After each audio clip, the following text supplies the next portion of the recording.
Writing Matters with Dr. Troy Hicks is a Writable podcast. Find more episodes and subscribe on your favorite platforms. And if you want to learn how to grow great writers, check out writable.com. In this episode of Writing Matters, we speak with Thomas DeVere Wolsey, who teaches at the American University in Cairo and leads professional development sessions for teachers all around the world. Dr. Wolsey is the co-author of Assessment Literacy, an Educator's Guide to Understanding Assessment, K-12, which will be coming out soon. We talk about more humane and productive ways to engage in assessment literacy practices in the reading and writing classroom. Welcome to Writing Matters. Today we get to speak with Thomas DeVere Wolsey, who is currently at the American University in Cairo, Egypt, and he leads professional development all around the world. He's an author and a former high school teacher and an expert in assessment, digital literacy, and writing instruction. Welcome. Thanks, Troy. Appreciate having the opportunity to be on your show.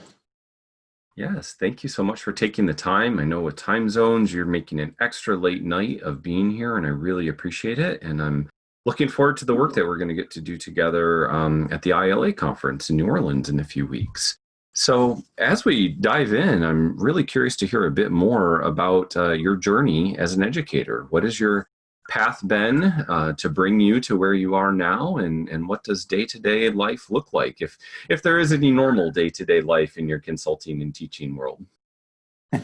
That's kind of a good point. I don't know if there is such a thing as a normal day, but that's the fun of teaching. There's always something new, something interesting, something to explore, to help a student to understand something that they didn't understand before, or feel more competent or more secure in their own learning as we move forward.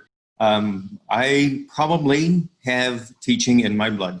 My great aunt, Sarah, was a teacher. She was an English teacher. I always loved talking to her about teaching. My great uncle, Heber, was also a teacher.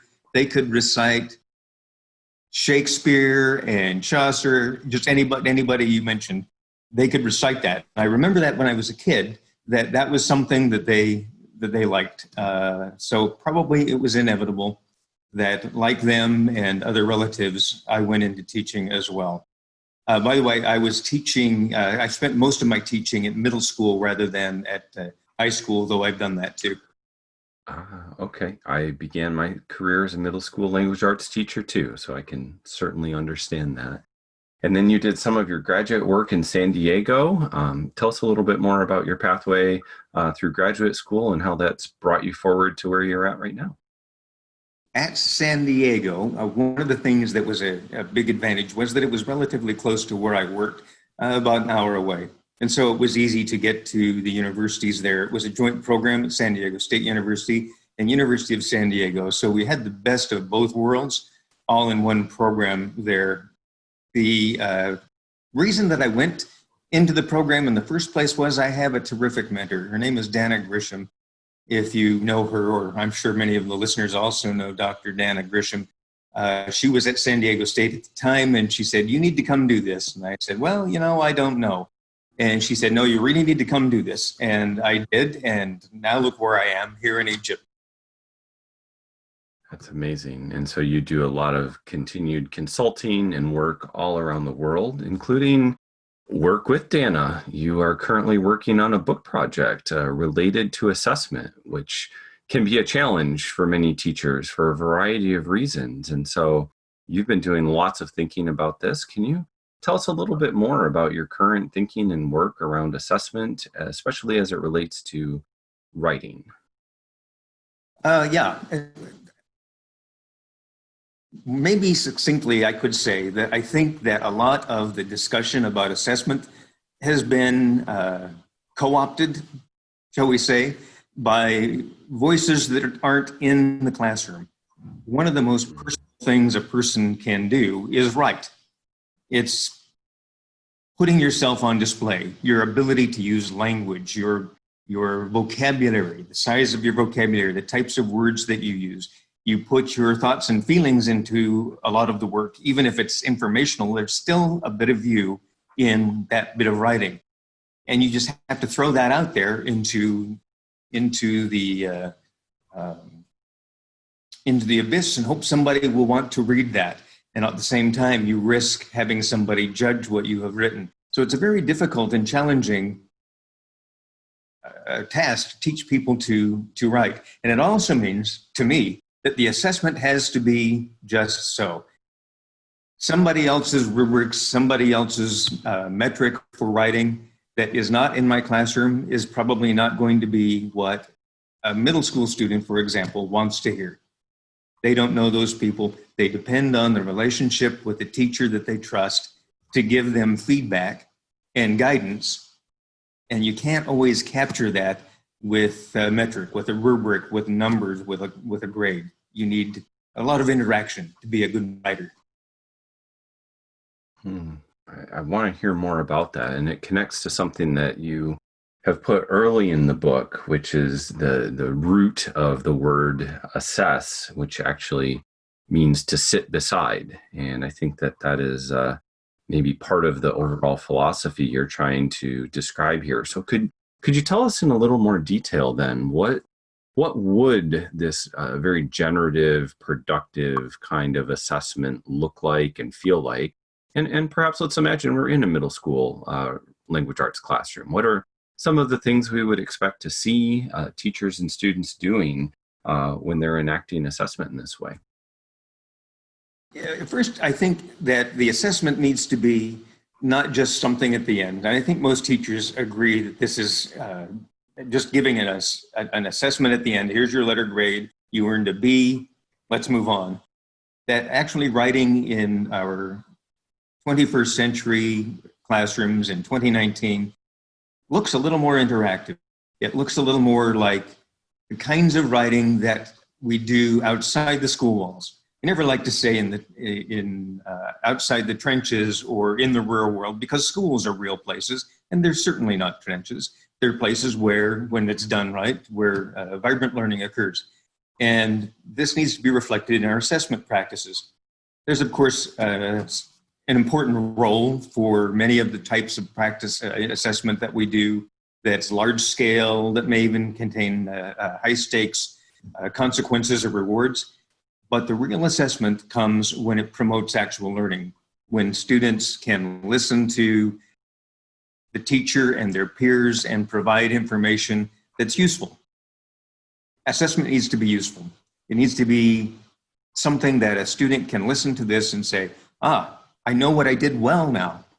Often we think, okay, we need to praise our students, and we do. But just telling students that good job on this paper is really not helpful. Makes you feel good, but it's not helpful because you don't know what is good.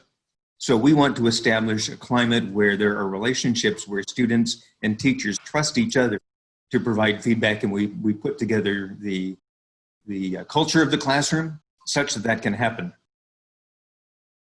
Absolutely. One of the things that Dana and I did some years ago was compare how graduate students in a Masters of Education program and the eighth graders that we were working with evaluated their work. And it turned out that though the master's candidates had slightly more sophisticated vocabulary, they all knew what their good writing ought to look like.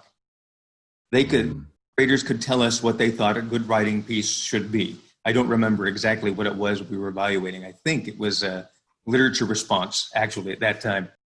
The teachers knew, the students knew, and so we didn't have to tell them, here it is on a rubric. Instead, they could tell us what they think needed to be criteria for evaluating or assessing a given piece of work. It was really a fascinating idea because we've taken this in other directions now.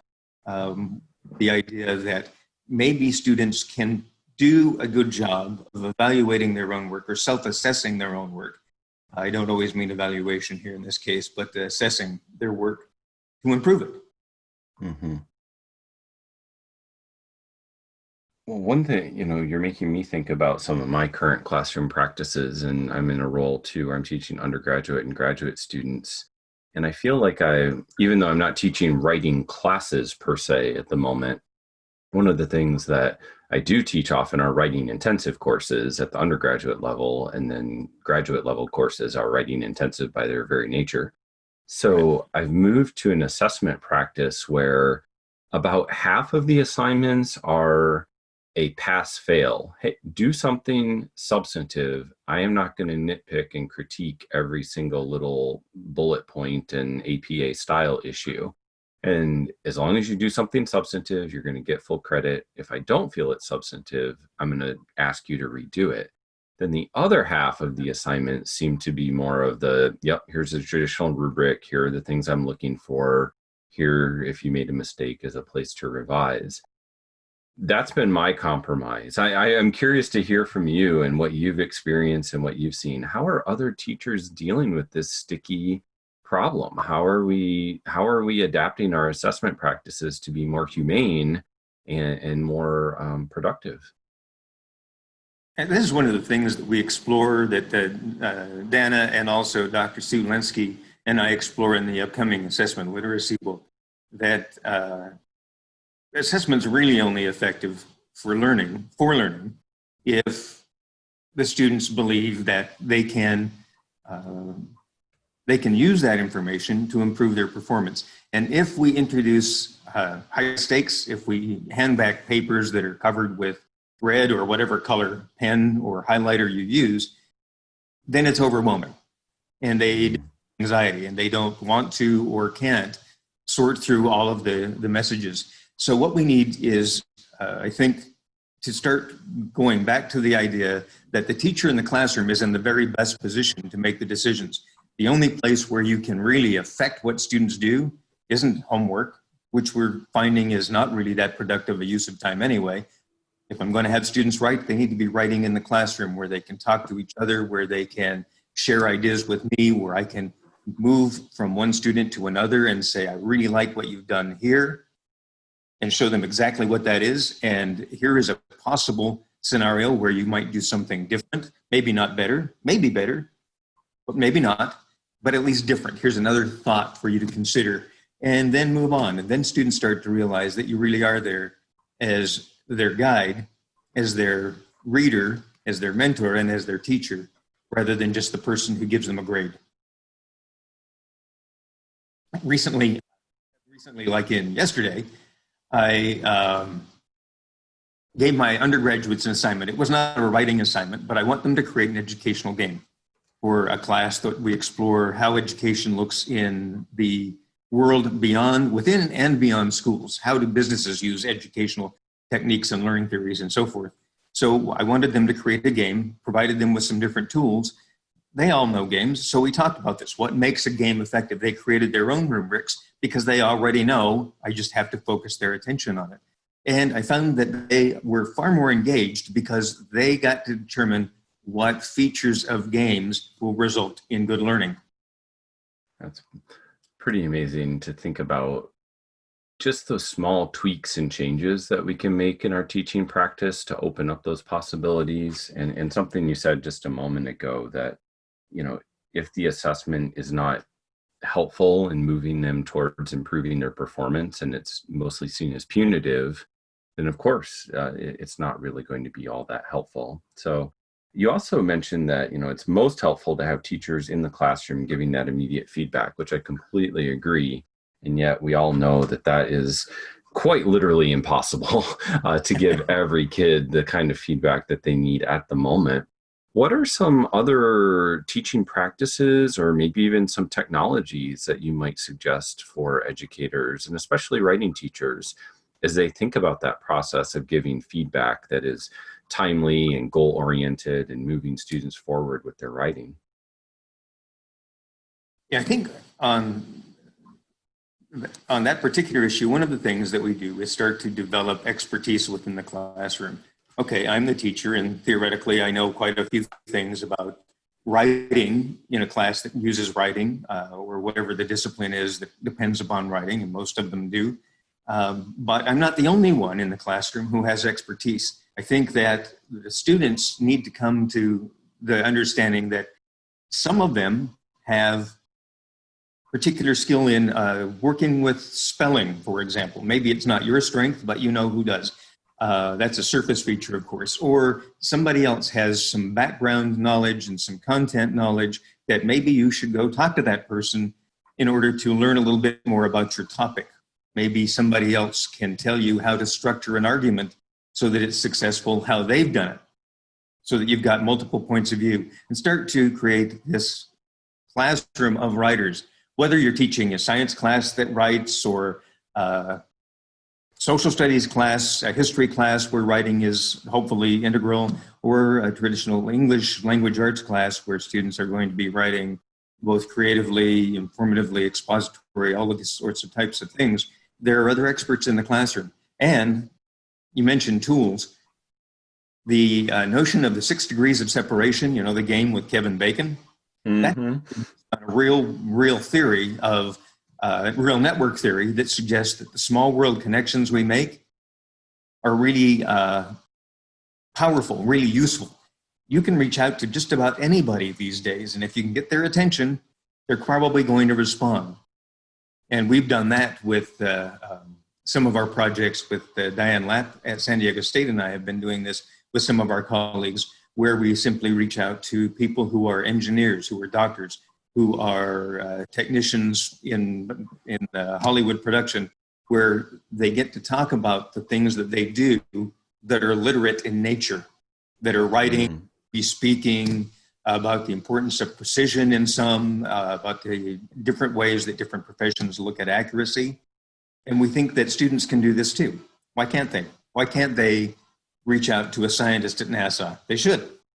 Right. And just providing them with that vision of being able to do that. I mean, sometime, I know you said a moment ago that we shouldn't look at schools as inauthentic places. And yet we know, as my colleague Ann Whitney likes to say, there is a schoolishness about schools that sometimes prevents us from seeing those possibilities. So yeah, I totally agree. We want to push them to recognize their own experiences and what they bring to the classroom as students, and then also pushing beyond the classroom too. So are there any particular ways in which you encourage teachers and students to provide feedback? I mean, the classic example being that Google Docs offers commenting, and we can at least have some sustained conversation about a piece of writing outside of class time. Or are there any other technologies that have been on your radar recently, or tools that you think are particularly helpful? I think the increasing possibility of students, of students actually being able to publish via blogging platforms and so on is really helpful, because it's one thing for, say, an 8th grader to read something by Ernest Hemingway and think, well, I'm no Ernest Hemingway. And so why should I try to write like that? Or why would I try to write like a sports journalist if I'm into sports, or what have you? Those are professionals. When students have good models of student writing, I think that this can show them that there is strength in their own words, and that it's something to which they can aspire. I really am impressed lately with the students from Florida who are speaking up about gun violence, about Greta Thunberg, who is speaking up about climate change and saying, you know, maybe I am 16, but that doesn't mean I don't have a voice and that I won't use it. And I think students need to see that they are part of a larger community, and that there are people who will listen to them if they just take that risk to put their words, written words, of course, for this podcast, but spoken words as well, out there. But they also have to be informed. And this is where I think it's really important that we don't just say to provide feedback, but that students know how to provide effective feedback. As a teacher, we would know, I would know, you would know how to provide effective feedback. We know that it can't all be corrective, for example, but sometimes students do what teachers try not to do and provide surface information. This citation is missing, you need to make this paragraph longer, but this is not really useful. So we need to teach students how to give useful feedback, just as we would as teachers. And that has to be modeled. They have to have sources to draw upon for what effective feedback would look like, and they need to be able to practice doing so.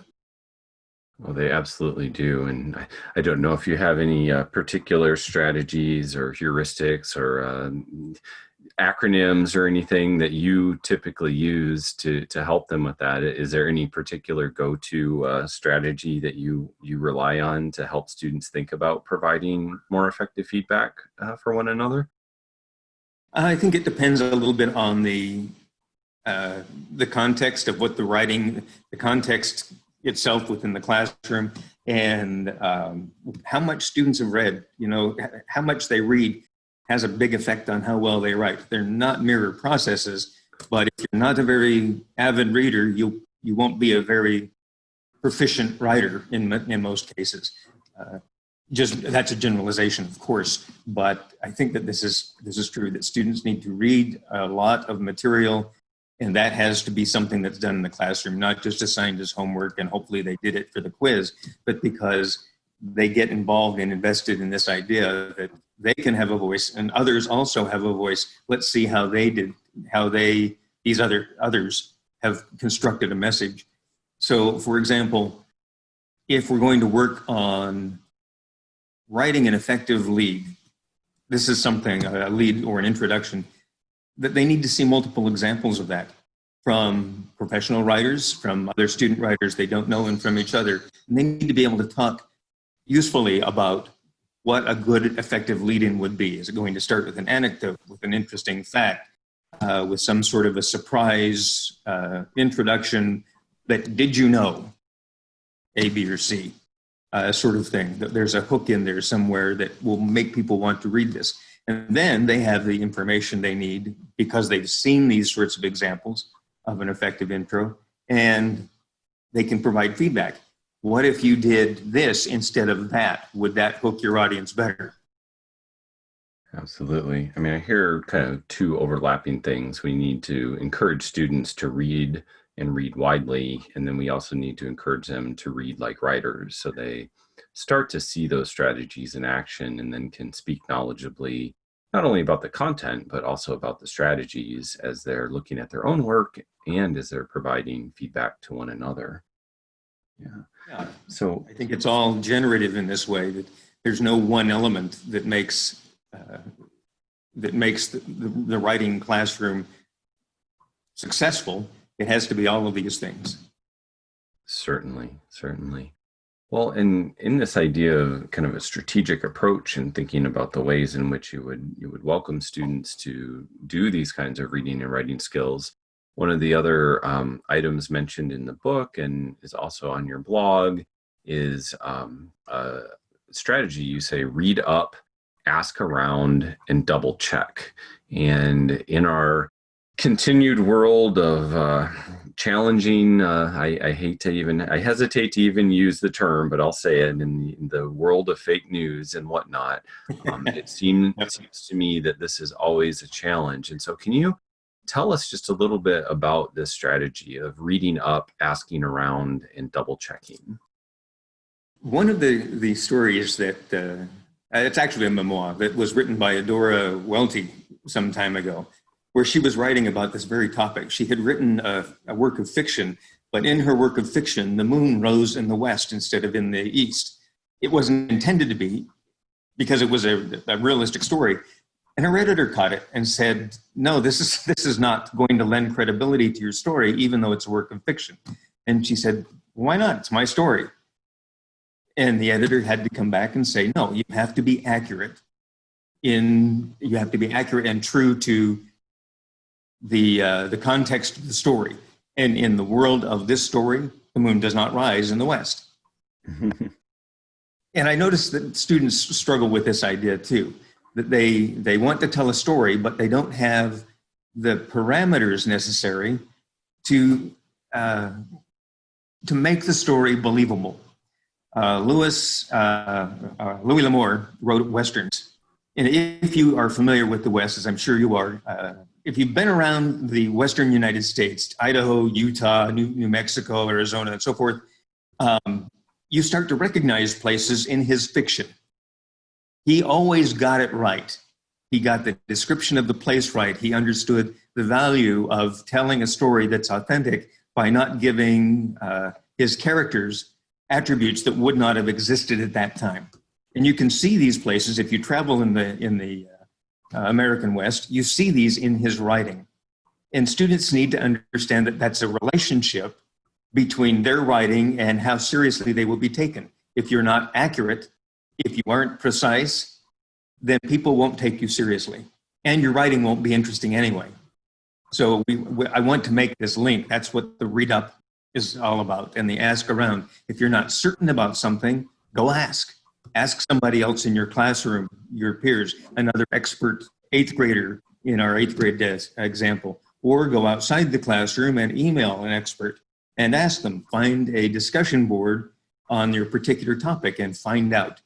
I think this is really key, that this is something that good writers do all the time, but we make it a mystery to students. And that's not the case at all. That secret to being accurate is just as simple as reading widely, reading specifically when you don't know, asking around within your class, outside the classroom, and then double checking your facts, because very often, I can't tell you how many times I've written something, later I read it and think, I can't believe I wrote that, because I know it's not right, which is where editors come in and save us as authors so often. Indeed. Well, and even, thinking about this idea of looking for specific information, thinking about so much of the challenge, I think, right now in this age of disinformation and misinformation is that it's not necessarily that the information is outright wrong. There are cases, don't hear me saying there are not cases, but there are so many cases where, okay, in the traditional journalistic model of who, what, when, where, okay, we've got those parts, but then it's the why and the how, and we move quickly from facts into analysis and opinion, and that's where it gets much more difficult. And trying to help students understand that the words you choose matter when you write, the order in which you present ideas matter, the way things get named, the verbs, the adjectives, those things all make a big difference. And getting to that level of granularity and saying, let's look at the way that these two different sources wrote about this same incident. And let's look at the words they choose. Let's look at the order of ideas. Let's look at clauses and phrases, and maybe even sneak a little grammar lesson in there as well about what gets said in active and passive voice and so forth. But then to do that within this broader context, as you note on the infographic here, like digital writing opens up whole new worlds, right? It sounds very different in a podcast than it might in a highly produced vlog that you post to YouTube, as it might look in an infographic, and helping students see those differences across modes and media is just incredibly important. Yeah, absolutely. We're teaching being credible. We're teaching good writing. We're teaching our students to pay attention to good writing, but we're also teaching them to maybe dig a little deeper, and not just the facts. This is one of the things that kind of bugs me a little bit is, well, it's a fact. Just because something is a fact doesn't mean it's convincing, or that it's not absent other context as well. Mm-hmm. So we want students to get the big picture. And the more you read, the more you talk to others who are knowledgeable, the more you double check your work, the more likely we'll be to do all of those things. Exactly. So a couple things to kind of think about as we're coming to the end of our conversation. One, I've put most of my guests on the spot a little bit here this season by asking them to narrow down from the dozens of colleagues and authors and Twitter users and websites and resources, and say, if you had to pick just one thing that's on your radar right now that's been particularly useful for you as a go-to resource, who or what might that resource be? Is there anything that comes to mind? Okay, me on the spot. Let's see how this flies. I have become increasingly a non-fan of the traditional rubric on a matrix. And I will tell you why. I think that they're literally thinking inside the box or boxes when we ask students to write. Now, I realize I'm exaggerating this a little bit, and of course, those types of rubrics have a place, but very often we end up just ticking the box and not providing the thinking that went into what makes a good piece of writing. So more and more, I have been using what I call single point rubrics that identify the criteria. They're linked to examples of good, not so good writing, if it's writing, but other types of learning tasks as well. And I've been experimenting also with a sliding scale rubric, but they require thought as to why instead of just ticking the box, this was exemplary, this is on point, this one's a little below average. Instead, these require to explain whether we're doing it for ourselves, whether we're doing it for our students, whether we ask our students to assess their own work. And I think that we miss out when we don't trust our students enough to assess themselves and to recognize the qualities. If we make ourselves that authority, then I think we have missed out on creating that trust. We've missed out on letting them be the expert when they can be. And that's often more often than not in my experience. So that's what I would say. Let's think about other ways to assess writing other than thinking inside the box. Let's not just think outside the box. Let's maybe toss the box aside from time to time. Mm-hmm. You're going to get comments on that, I know. Well, and good, we should. And one thing that I think maybe as a corollary to that, as you just said, the single point rubric and offering the explanation rather than just ticking the marks on the rubric and here's your points and we're done. Again, there are times where that's the best we can do. And I recognize that in my own teaching and I'm only dealing with, 60 undergraduates. I'm not dealing with 120 students every day. Yeah. So I recognize that there are times and places where the rubric makes good sense. But I also recognize and appreciate what you're saying in the sense of, hey, maybe for this particular essay, what I'm really concerned about is this. And you either did it or you didn't. And I'm going to give you, I'm not just going to check the box and tell you good job or bad job. I'm going to tell you what you did well, or I'm going to tell you what you need to improve. And maybe that gives teachers a little bit of permission to kind of, I again, hesitate to say lighten the load, but to say, I don't have to check for everything all the time. And maybe that helps us approach assessment for teachers in a more humane manner as well. Yeah, it has to be doable. We don't want an assessment practice that leaves us with no time to teach or that we take home with us stacks and stacks of papers. That's not efficient either. And eventually would be detrimental to the process in any case. So it's more along the lines of let's gradually see how we can turn over the process of assessment to the students who are doing whatever the assignment is, whatever the writing task or other learning task is. And the more we do that, the more we release that responsibility to them and oversee it and guide it, but turn more and more of that over to them, the more likely they will be successful, I think, in later writing and in jobs as citizens. I think we miss that point also quite often. We talk about college and career ready, but we forget that we want them to be citizen ready also. And citizens read, and they read competently, and they write competently, and think through competently the issues that face any human endeavor. Mm-hmm. Exactly. So as we come to the close of our conversation, another question I've enjoyed hearing from our guests this season is about your life as an educator and as a writer, and just to talk both kind of personally and professionally about the impact that writing has on your life and how you would describe yourself as a teacher writer. One of the things that I mentioned earlier on in this podcast that I almost was born into teaching.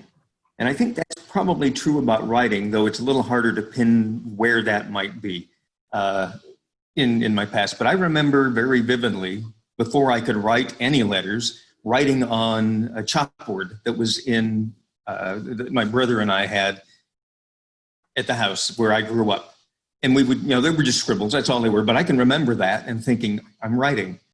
And I remember writing newspaper articles because I wanted to and sending them in and letters to the editor, even when I was a kid. So I always thought of myself as a writer. And this has been one of my goals also, and one of the real joys of teaching, that I like to provide opportunities for others. I have written several books at this point in my life because I enjoy doing that. I learn as much from the process as hopefully the readers of my books do. But the other part of that is that I've always found a way to include some of my my students, whether they're 8th graders or whether they're in graduate schools. I think that teachers have some wonderful things to say, but they're a little intimidated by the publishing process, or they don't feel that their ideas are original enough, or maybe something along these lines.